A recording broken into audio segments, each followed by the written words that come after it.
This is No Talking in the Library, Mentor Public Library's media podcast where we talk about movies, TV, comic books, pretty much anything we find interesting.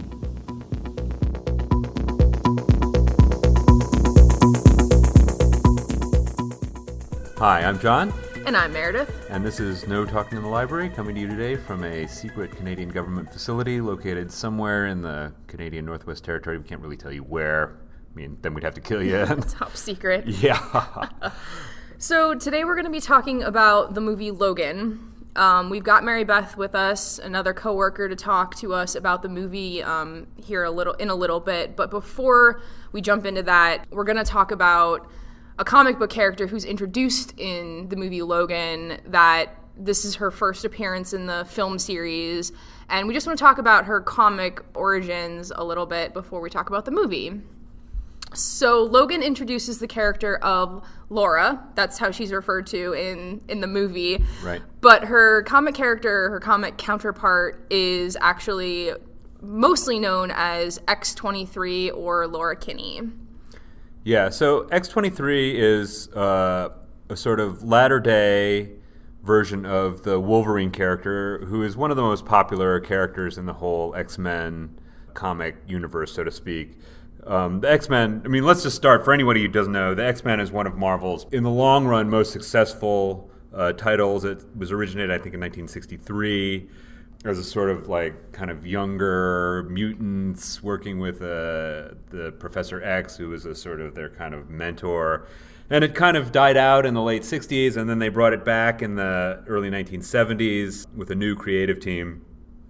And a more sort of international sort of look to the team. So it had originally been these four sort of all-American sort of teens or whatever. And then they brought it back. They had the original four, plus they had a character from Russia and one from Germany and one from Africa and one from, there was Sunfire, who's from Japan. It was a kind of like international all-star team for the late Cold War or something like that. It was written by Chris Claremont, who's the sort of the one name that's most long-term associated with he's a long-term X-Men writer. Right, exactly.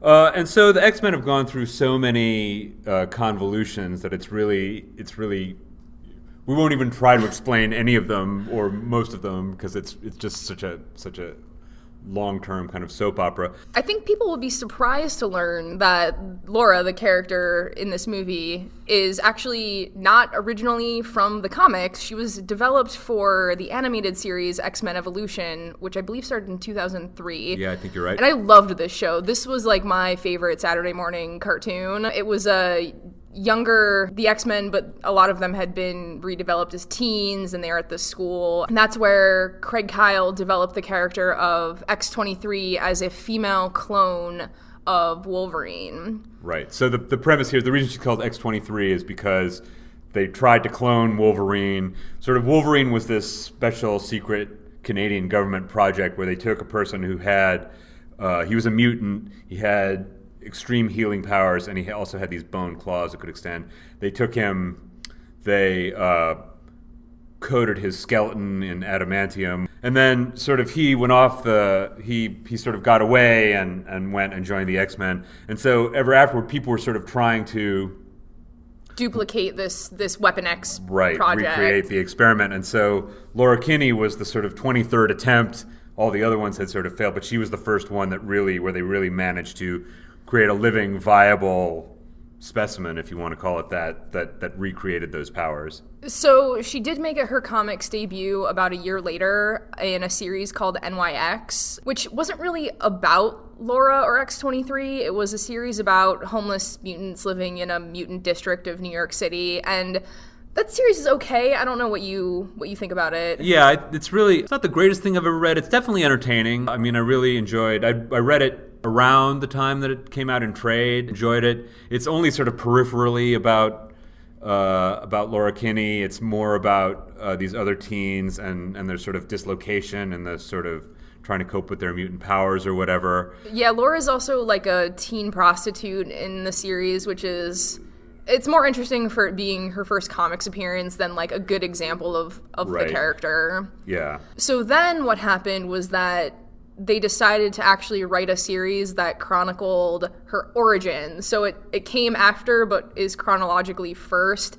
And that series, which is, it was 2 trades, one called Innocence Lost and the other called Target X, actually shows you the process that the scientist, Xander Rice, who was the son of the man who created the Weapon X program and who was killed by Wolverine when he broke out, and Laura Kinney, and they are the ones who had the damaged DNA sample of Wolverine and developed X-23. And this is really interesting. The art is not great, but the story is fascinating because it has 2 of my favorite things in any sort of medium, which is the search for identity and the reclamation of female agency. And Laura really embodies both of these things, and it's really examined in this series because the interesting thing about her development was that Xander and Sarah butted heads over the project because the sample was damaged. They weren't able to make a male clone, and so Sarah wanted to try doing a female clone, and Xander didn't like the insubordination of her suggesting this, so agreed to do it, but as punishment to Sarah to actually carry the fetus herself in her own body and give birth to the clone. Yeah. So it's really interesting. Yeah, and 2, I mean, it has another, I think, very important agency dimension in the sense of so they create her as this sort of killing weapon, and they program her using the killer's scent. The trigger scent. The trigger scent, yeah, exactly. Which is this scent that when she gets exposed to it, she just she loses consciousness essentially and just kills everything around her. And that's a sort of way of expressing her loss of agency. So once that the trigger scent gets applied, she really has no control over what she's doing. And it means that in these situations that she subsequently gets into where she escapes, she goes and finds another part of her family. She's pursued then by Kimura. Kimura was her sort of handler in the Weapon X program. Kimura is sort of like, in a way, she's like a female version of Luke Cage in the sense that has unbreakable skin. So she's the perfect person to handle Laura in the sense that Laura can't go all stabby on her. And Kimura basically says, either you do what we say, or we'll just kill your family. And that's a very effective way of controlling her and getting her to do, what it is that they want her to do. Yeah, that first trade ends with them applying the trigger scent and Laura going in a berserker rage and murdering Sarah, who she sort of viewed as her mother.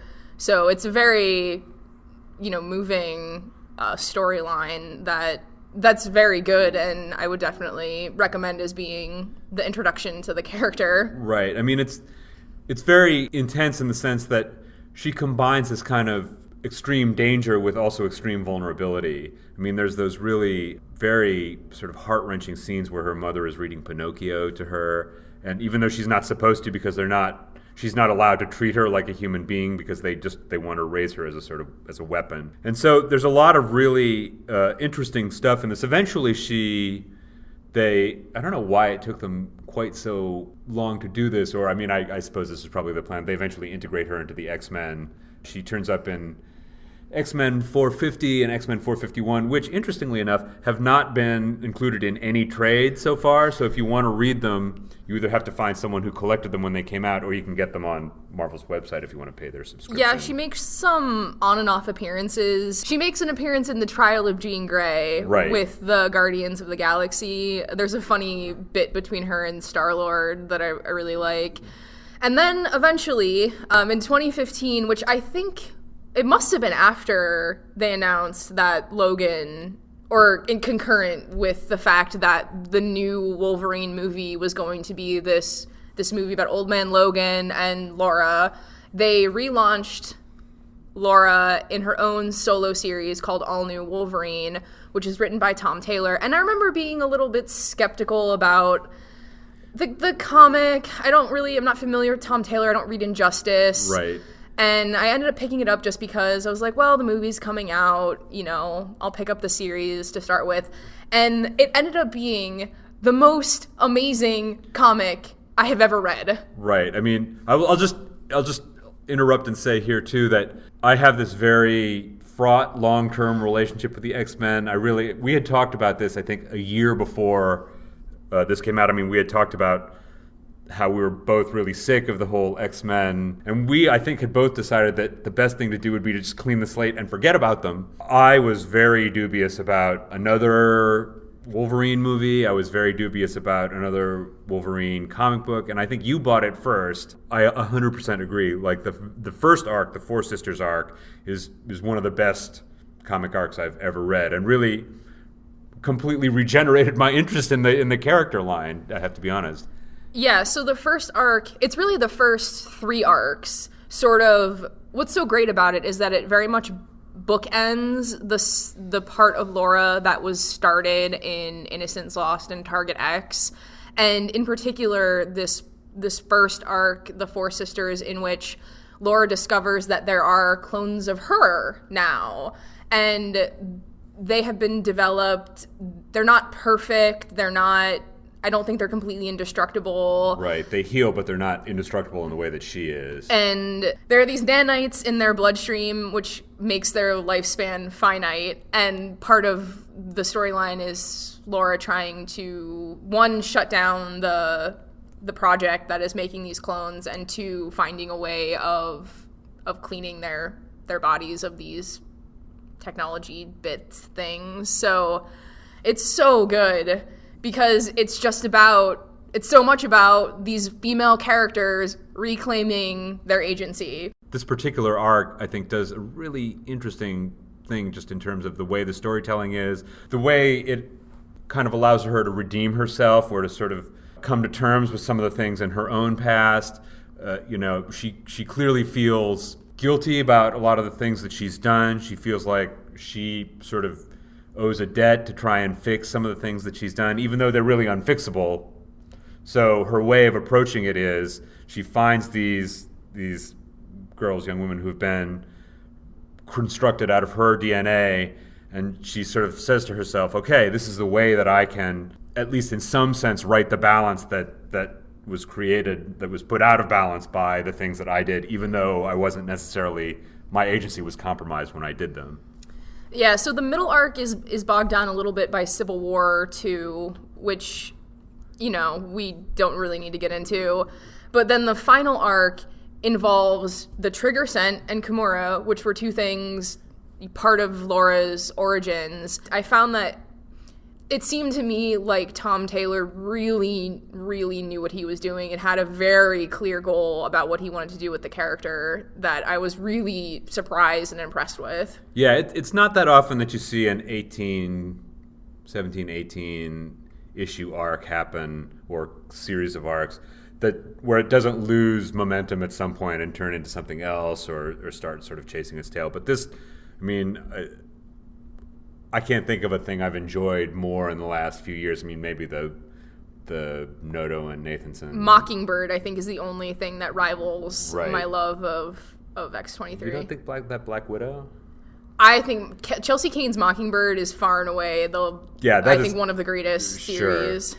The trades are out for the first 10. I think the Civil War one just came out. Right, that's right. Right. So they're getting toward they didn't get as bogged down in Civil War as they might have. Yeah, that was really impressive that they managed to.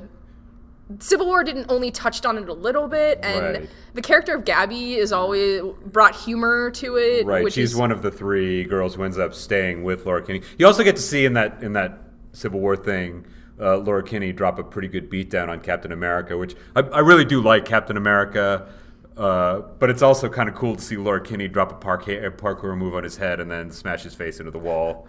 Who doesn't like that? Yeah, so it's a great series. Definitely recommend it.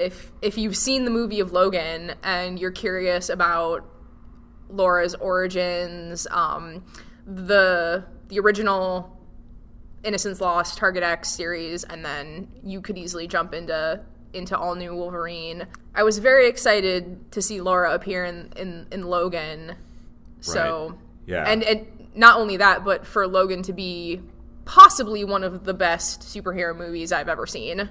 When Logan was announced as a thing, I was pretty sure that I wasn't going to bother because I just don't need to see more of Wolverine, frankly. And then we got a load of the trailer. They released the poster, I think, first, right. And it was little girl hand or little kid hand, and that was just like, okay, that's X-23. I'll be watching this movie. Yeah, and then, I mean, the trailer was just mind-blowing, so... I think there was like a Johnny Cash song playing. Right. So we went into this movie with a lot of high hopes, and I really think that they were pretty much fulfilled. So today we have Mary Beth from Tech Services here with us to talk about the movie Logan.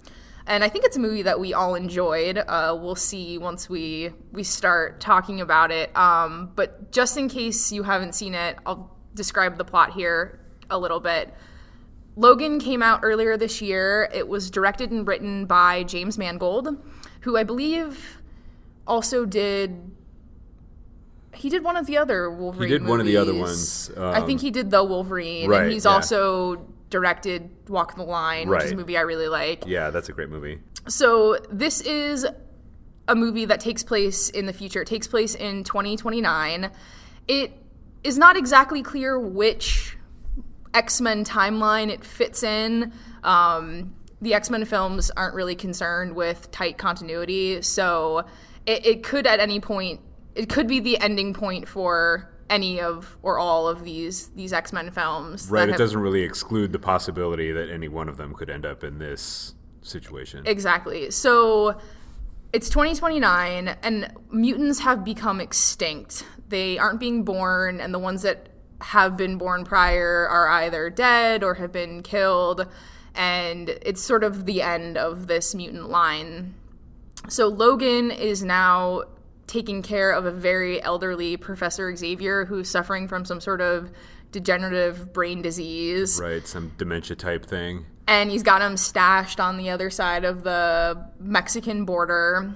And he just kind of wants to get out. But he's approached by a man working for a company of some sort. And he's also approached by a woman who has a young girl in her possession. And the woman is asking Logan for his help to get this girl to Montana so that she can cross the border to Canada. And then you've got the man working for the company that may have designed these characters, or we'll get into that a little bit later. And he also wants Logan to bring her back. And as the film progresses, you find out that this girl, whose name is Laura, is actually biologically Logan's daughter. Right. But she was developed in a lab. Right. So the movie kind of takes off from there as Logan and Laura are on the run from these evil corporation villains. Right, and this is once again the X-23 character from that arises in the Marvel line that we talked about a little earlier on.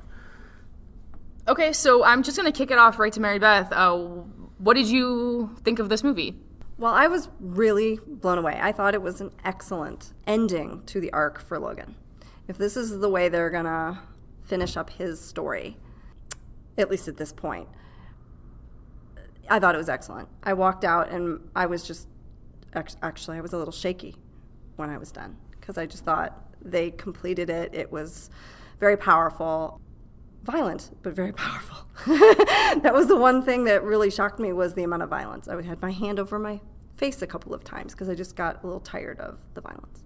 Yeah, that's definitely one thing you really want to say about this movie, is that it's not the Batman original series Biff Bam Pow violence. It's not even the sort of muted violence of some of the earlier X-Men films.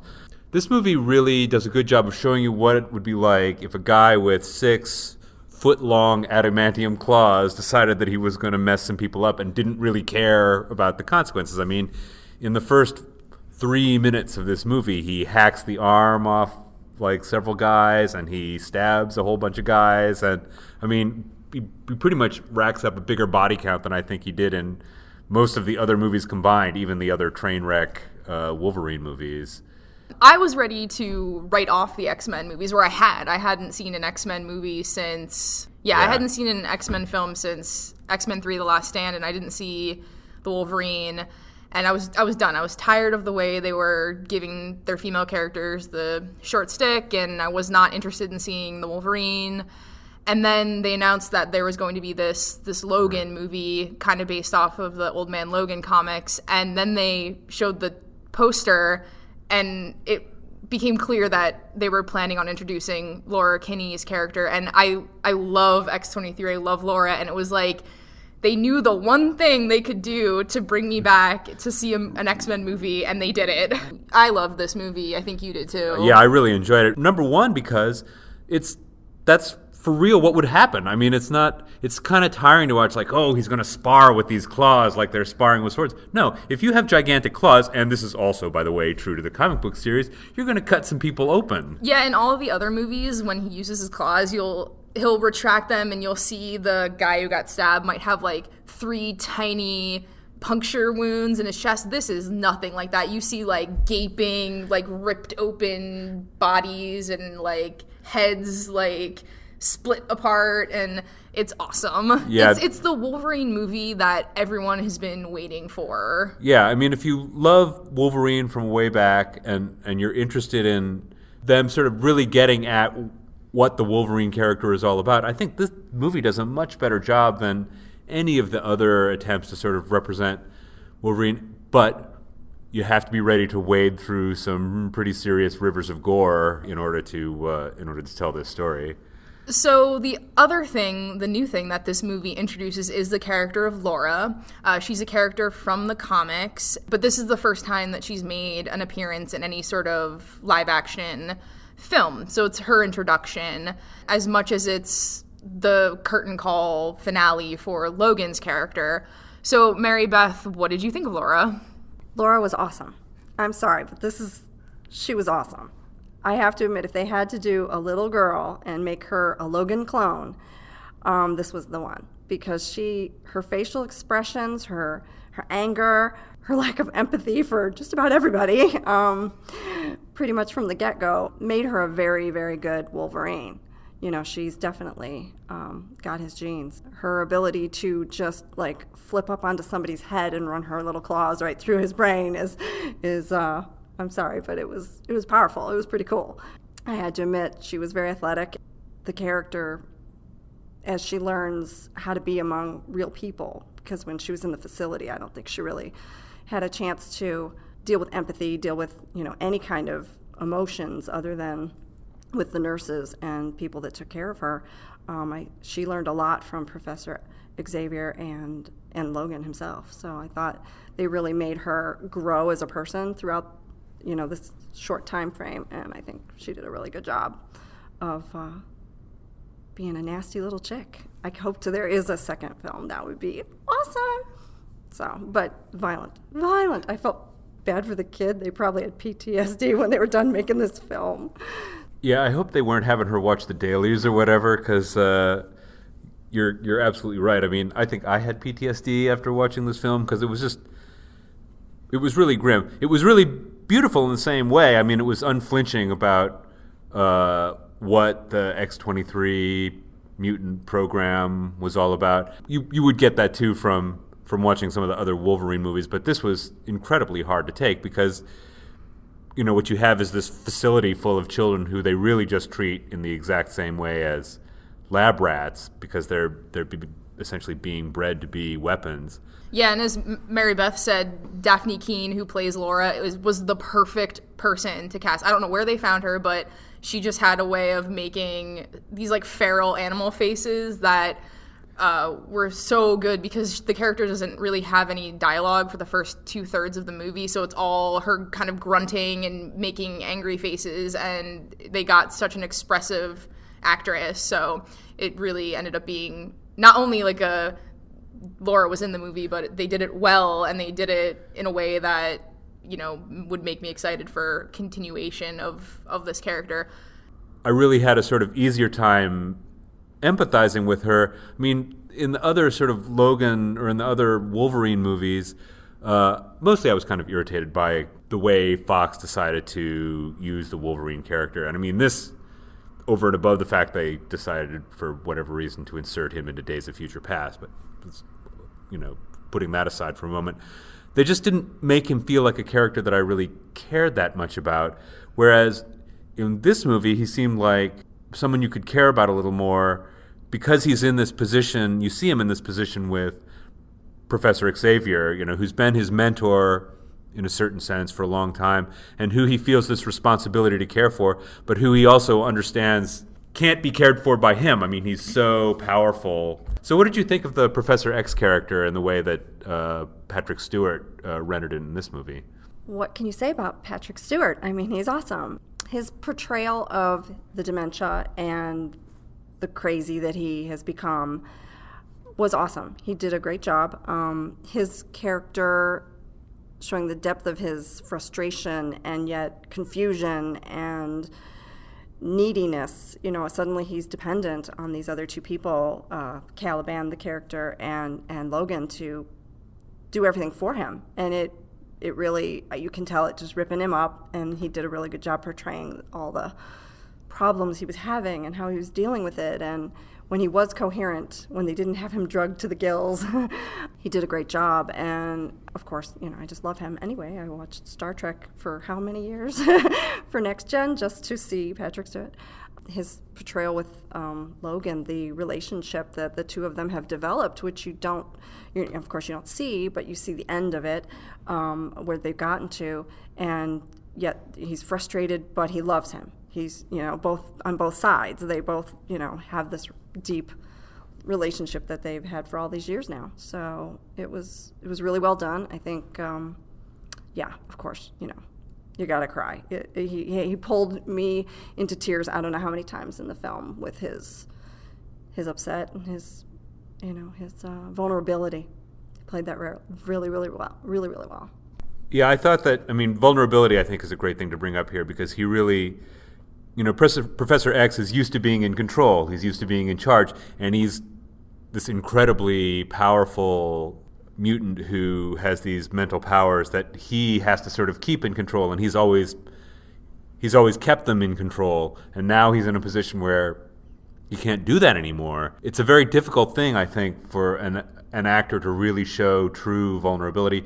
Patrick Stewart, too, has done a lot of work sort of outside his acting. He was a child of domestic abuse, and he has written and spoken quite extensively about what it was like growing up in an abusive household. I really think that has sort of contributed to his ability to sort of show this vulnerability in his acting, and it was really incredibly powerful too, because the relationship between Professor X and the sort of main figures in the X-Men is always kind of fraught. Like, Scott Summers who was Cyclops, was his sort of main guy for a long time.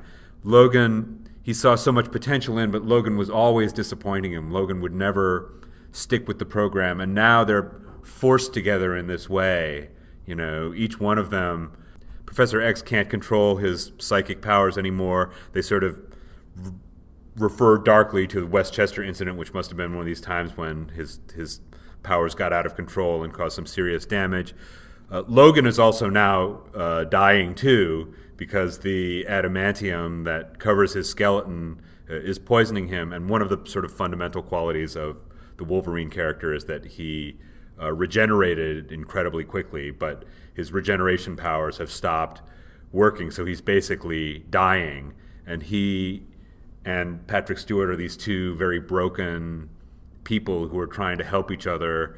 And here comes Laura, who can, in a way, be a sort of redemption for them. And it's, the movie is very much about how they both kind of figure out that Laura can have this sort of redemptive effect on both of them. So did they say in the movie what happened to the other mutants? I mean, I know that they're gone, but did they ever? Some of them have been hunted down, certainly, because that's sort of explicitly mentioned. But also, there's the sort of legend that gets talked about the sort of like mutant homeland in Canada that they're setting up. I think the movie more than suggested that the X-Men themselves suffered a painful fate. Professor X has these seizures that end up causing everyone around him to like freeze, like turn their brains to jelly or something. Right, and by around him, it seems to me like within a sort of radius of a mile or so. I mean, it's incredible to watch. Well, on the question of what happened to the mutants, I was looking stuff up because I haven't seen every one of the X-Men movies, and I wasn't sure what had happened because, again, they just refer to it, but they don't really tell you what happened.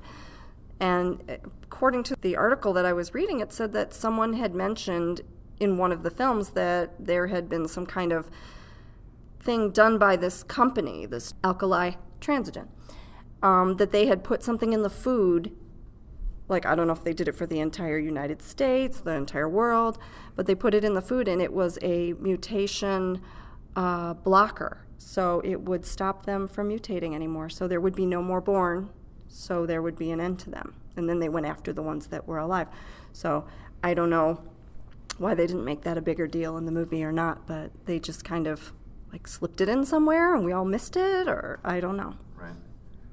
I think the movie works in subtleties a little more than some of the other X-Men films or any of the comic book films. Like, they don't say specifically what happened to the X-Men. You just sort of hear about it in the background. And I think this might be the case of that as well. I think James Mangold was interviewed about they had said it more explicitly and they had done some flashbacks, but they decided that actually not pointing a light on it worked better. Right. I think that made it more interesting that you just don't know. I mean, that they don't say explicitly, they don't show you. And in the same way as the sort of the Westchester incident, like, you don't really hear anything explicitly about it. You're just left to sort of guess about what it must have been from the evidence that you get in the movie. And I think that makes it more interesting. I mean, it's elusive rather than illustrative. So you can see certain kinds of things and you're left to kind of construct the other things that you can't see. I mean, I also kind of thought that, there's that weird thing going on between Marvel and Fox. For those of you who don't know, like, Fox owns the X-Men franchise, which they managed to buy from Marvel when Marvel was, like, out of money in the 90s. And this was before Marvel decided to have its big kind of cinematic whatever. And now Marvel has, through sort of various ways, kind of, like, gotten rid of the whole mutants thing. I mean, there's the whole Terrigen Kree, Terrigen Mist thing going on. And yeah, legally they being the Marvel films, can't use the word mutant or any mutant character. So they've put a lot of stock into the Inhumans, which are like mutants, but not quite. And so they've done some really passive-aggressive things in the comic books to the X-Men, because they can't use them in the movies, and it's kind of a mess. Right. Inhumans are people who've been affected by the Terrigen. It's so much more complicated than that. It involves, like, aliens experimenting on cavemen, so don't even get into it. Yeah, for sure. But also, let's be clear, they really do leave the door open here in Logan for a sequel and possibly many more, depending on if people like it. So, I mean, I guess the question to Mary Beth is now, would you watch a Laura Kinney solo sequel if they manage to make it? Heck yeah.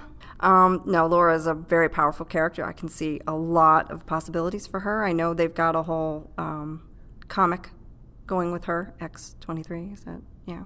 I don't read them, but I imagine there's plenty of material there for her, and she's young, so yeah, crank them out. I'll go see them.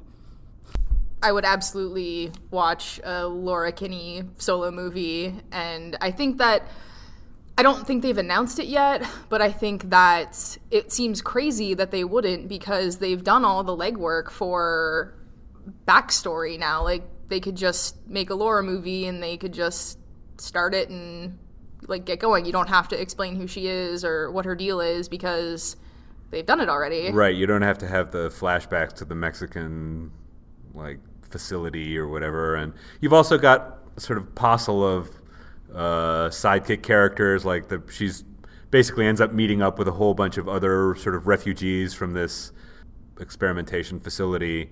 Many of them end up around in such a way that if you were going to make a Laura Kinney movie, you could have them too. You could have those characters, they're ready-made. It still works with we put stuff in people's food so there are no more mutants, because they were kind of created by a specific human process. So I would for sure love to see another movie like this, if only because I'd like to see more Laura Kinney stabbing people with her toe claw. Yeah, and because it's sort of in the future, it gives them a lot of freedom to narratively.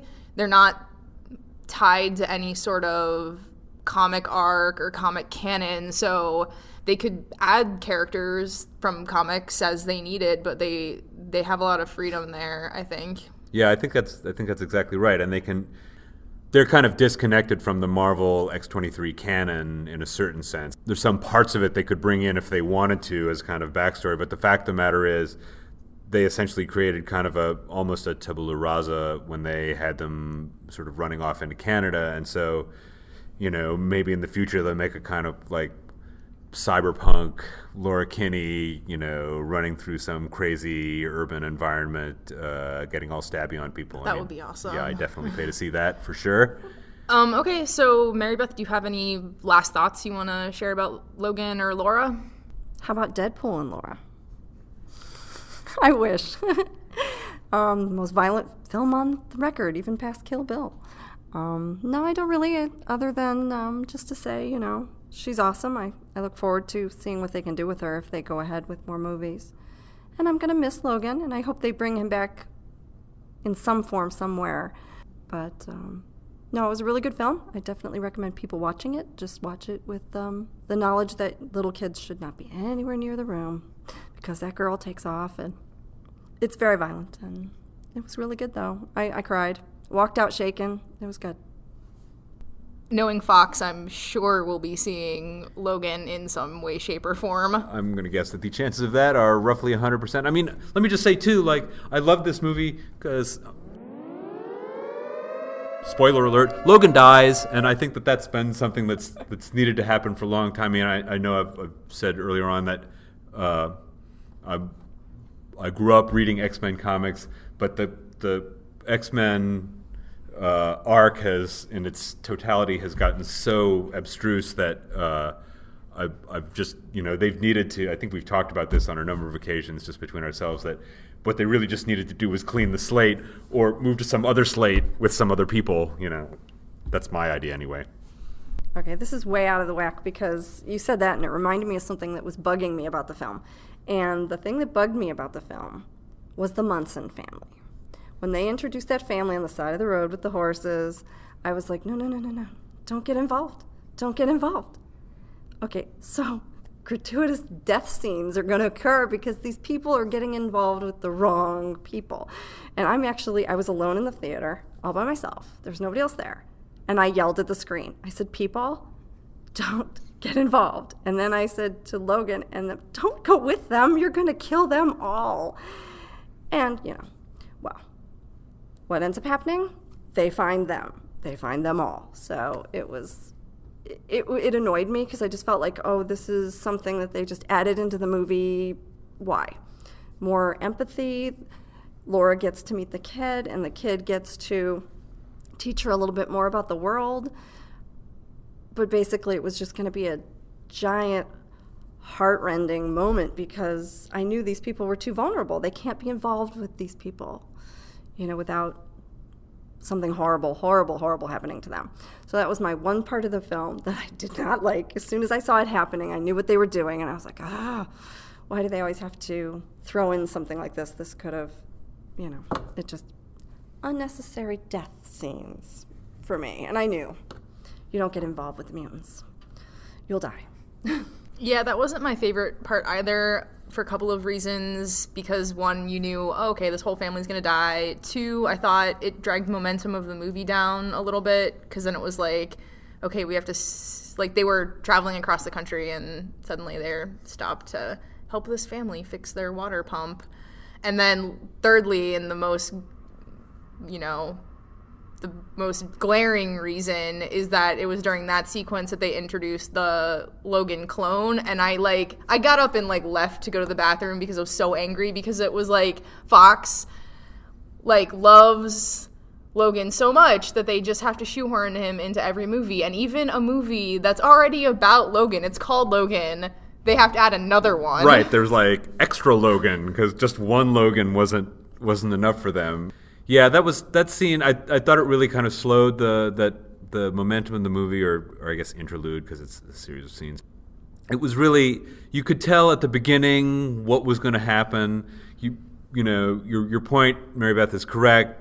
no normal person who gets near these people ever comes to a good end. I mean, it's really one of the sort of constant themes of the X-Men, really, that they have a terrible effect on people. I mean, this is kind of interesting thing about the X-Men as sort of superheroes, because really, like, the X-Men's body count is far higher than any of the other superhero teams. I mean, really, like, Jean Grey commits mass genocide in the Dark Phoenix saga. I mean, she like wipes out an entire planet with billions of people on it. So they're way ahead in terms of the innocent death count vis-a-vis, I mean, the Avengers are in Nowheresville as far as this is concerned. So really, the lesson you need to learn about the X-Men is stay far away from them. I mean, light years if possible, because, no normal person comes to a good end around them. So the verdict here is that Laura is awesome, Logan is a great movie, and we would all like to see more of her stabbing people. Yeah, I couldn't agree more. Laura is... Fox has put out so many sort of mediocre movies on this theme. I would really like to see them put out another really good one, and I mean, Logan is a great basis from which to start. All right, well, thanks for listening. Yeah, thanks for listening.